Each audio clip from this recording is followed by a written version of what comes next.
በነመጥቆራ ስም የሚገበርላቸው መናፍስት በኦርቶዶክስ ቤተ እምነት ውስጥ የተጠቀጠቁት ደም የለመዱ መናፍስት በየጊዜው የሚሞቱ ሰዎችን ደም እየጠጡ የሚኖሩ መናፍስት እነሱን በሚመለከት ቸርቿን አስተካክሉ እያልን የምንጮኸው ጩኸት እኩል ቫልዩ አለው። እንደውም ይሄኛው እኔ የምንጮኸው ጩኸት ሰው በስጋ መሞቱን ብቻ ሳይሆን በነፍስ ወደ ሲኦል እንዳይወርድ ነው እየተናገርኩ ያሉት።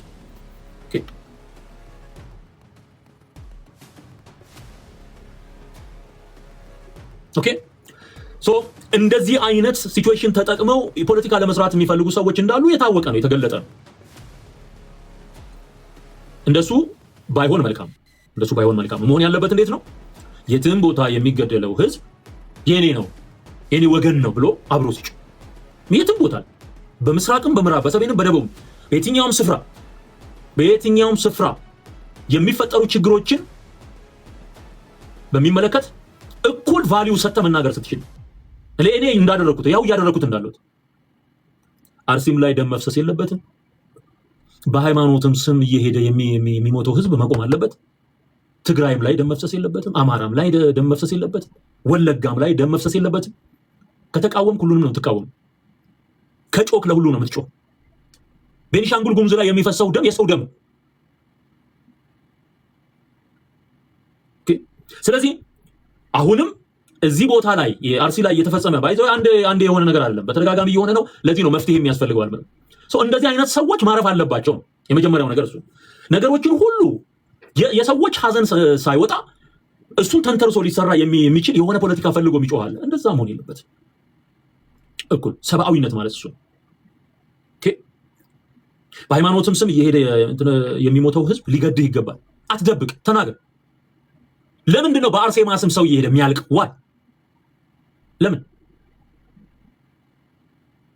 ሰው አይደለም እንደሚሞተው ዘ ለምንድን ነው በክርስቶስ ሰምራ ስም እየተገበረለት ደም የሚኖረው?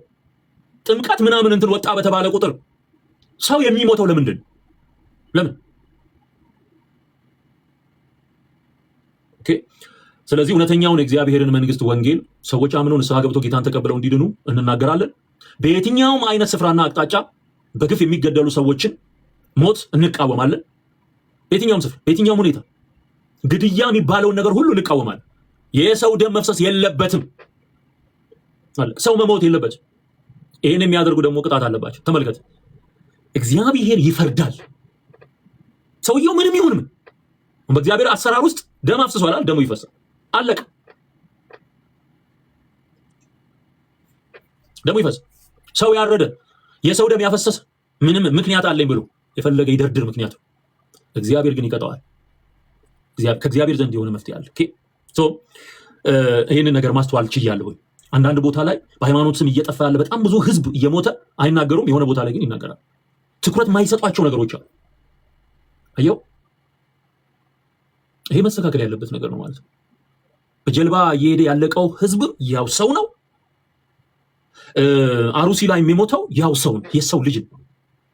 ሁለቱ በዚህ ጋር እንደምንናገረው ዚህም ጋር የጠፋውን ጥፋት በሚመለከት መናገር ያስፈልጋል ማለት ነው። እንደዚህ ነው የሚያስፈልገው። እንደዚህ ትክክለኛ አይምሮ ካለ በዚህ መንገድ ነው ነገሮችን ልታብራራ የምትችለው።